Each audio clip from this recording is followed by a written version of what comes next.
اس کے ساتھ مجھے، کیونکہ میں ادھر موجود نہیں تھا، مجھے علم نہیں ہے حقیقت کا، بٹ علامہ صاحب کے بارے میں بھی ذمہ داری تھی کہ ان کی ذمہ داری پہ میت لاہور لائی گئی تھی. اس طرح کی اور بڑی لوگوں نے گلاں بنائی ہوئی ہیں. کہتے ہیں قدم بوسی بھی علامہ اقبال نے، اللہ بہتر جانتا ہے.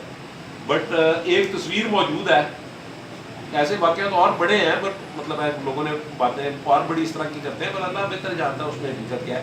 بٹ یہ تو جو حقیقت ہے وہ میں بتا رہا ہوں، جو کہ ثابت شدہ حقیقت ہے.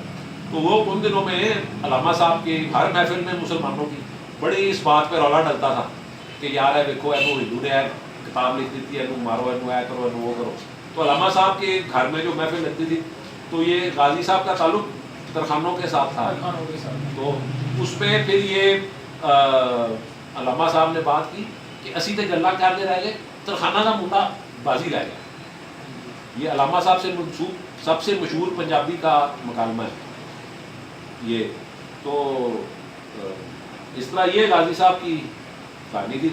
کہتے ہیں کہ جب ان کی قبر کھولی گئی تو ان کی میت بالکل اسی طرح تھی جس طرح تدفین کے وقت خوشبو آ رہی تھی، پھول بھی اسی طرح میت پہ موجود ہے.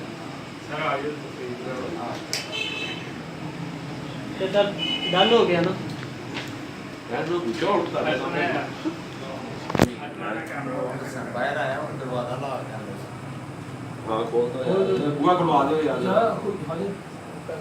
آ جا منور پھر